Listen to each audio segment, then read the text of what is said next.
Bharatiya Janata party सब अधिकार अपने पास रखना चाहती है और लग ये रहा है कि बड़े बड़े उद्योगपतियों के उनको वाइस चांसलर उनके हिसाब से यूनिवर्सिटी कॉलेज और पढ़ाई कराना चाहती है।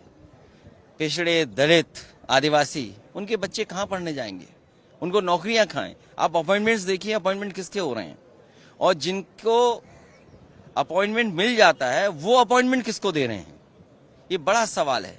बाबा साहब भीमराव अम्बेडकर जी जो अधिकार दिए, जो आरक्षण दिया, वो सब छीनने की तैयारी में है और स्टेट गवर्नमेंट्स की सब पावर ही छीनना चाहते हैं। सर, धर्मेंद्र प्रधान ने ये कहा है कि एनईपी को लेकर चादर नहीं है ये।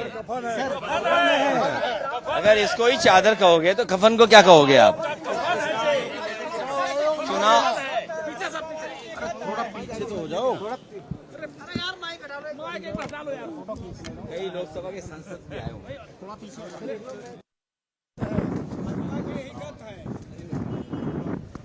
थोड़ा सा उधर हो जाओ। सलीम भाई, ये माइक चुनाव आयोग तो थोड़ा सा उधर हो जाइए ना आप लोग। अरे भाई साहब क्या मर गया चुनाव आयोग। अखिलेश जी, ये क्या है? सफेद चादर है। आपको क्या लग रहा है? सुन नहीं पा रहा है, जो बोल रहा है आपको क्या लग रहा है? तो मर गया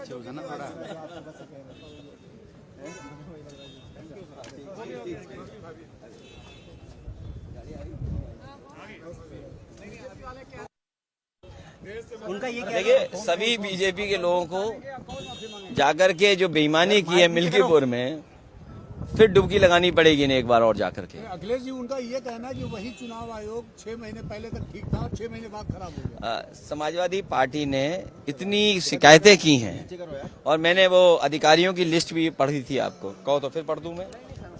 नहीं, फिर पढ़ दूं? अच्छा, पढ़ चुके हैं? अच्छा, तब ठीक है। तो सोचिए आप, बीएलओ कैसे अपॉइंट होंगे, प्रिसाइडिंग ऑफिसर कैसे अपॉइंट होंगे, सीओ किसको भेजा जाएगा, एसओ किसको बनाया जाएगा। और आपने पुलिस के अधिकारियों की भाषा सुनी होगी, और जो पुलिस कप्तान हैं उन्हें कहा गया है कि इसके बाद आपको मलाईदार पोस्टिंग मिलेगी। आपको भी नहीं, आपके साथ और लोग भी हैं, क्योंकि सुनने में आ रहा है कि पति पत्नी दोनों आईपीएस हैं या आईएएस हैं, जो भी कुछ हैं। हमें तो बाद में जानकारी मिली है। सुनने में आ रहा है कि दोनों को मलाई वाली पोस्टिंग मिलेगी। अब मलाई वाली पोस्टिंग कैसे मिलेगी? जब तक सेवा नहीं करोगे आप। और बीजेपी ऐसी नहीं है कि बिना सेवा के, आपके परोपकार के कोई दे दे पोस्टिंग। पोस्टिंग आपको तभी अच्छी मिलेगी जब आप दूसरों पे अन्याय करेंगे, जब भेदभाव करेंगे, बीजेपी की मन मर्जी से करेंगे।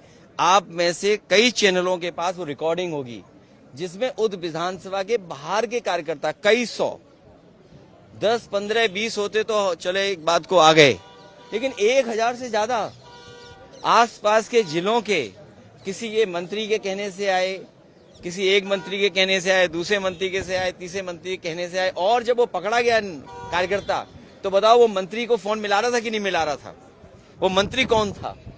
वो मंत्री कैसे रह सकता है मिल्कीपुर में, ये बताओ आप।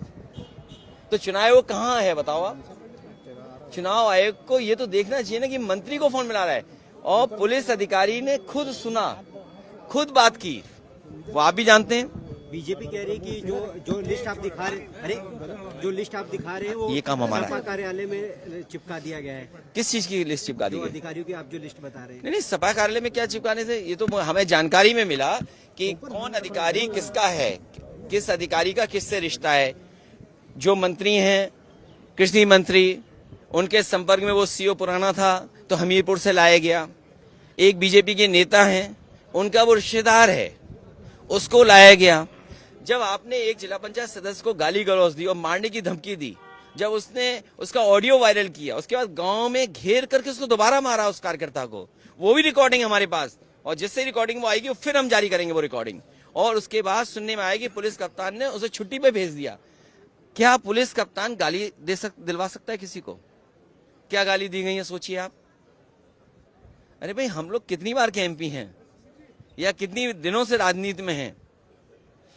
यही व्यवहार होगा एक पुलिस के अधिकारी का, और पुलिस का अधिकारी जानबूझ के अपमानित कराएगा। तो इसका मतलब तो ये है कि लाठी तुम्हारे पास है, लाठी हम भी उठा लें। फिर आप कहोगे कि ये ऐसे हैं, आप वैसे हैं। सबसे बड़े अपराधी बीजेपी के लोग हैं। क्या आपको नहीं पता मुख्यमंत्री ने अपने केस वापस लिए हैं?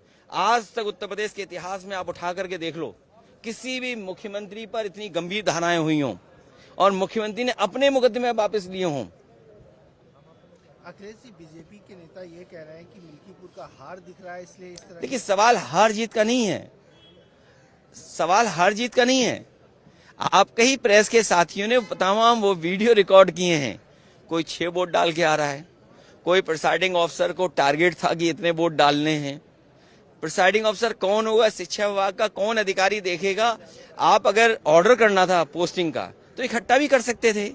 इंडिविजुअल ऑर्डर क्यों किया आपने? क्योंकि आपको पता था कि इंडिविजुअल ऑर्डर इस करने से पूरी जानकारी नहीं मिलेगी आपको। तो नियत ये थी कि चुनाव कैसे भी जीतना है। लेकिन अच्छा है, उन्होंने एक संदेश अच्छा दिया कि भारतीय जनता पार्टी के लोग बेईमानी कर सकते हैं। सोचो, कुंभ के समय पे जब लोग स्नान करते हैं और अपने पाप धोवाते हैं, तो ये जो लोकतंत्र में पाप हुआ है या पाप किया है, इसको कहां धोने जाएंगे? अब तो कुंभ भी खत्म होने वाला है, कुछ दिन तो बचे हैं।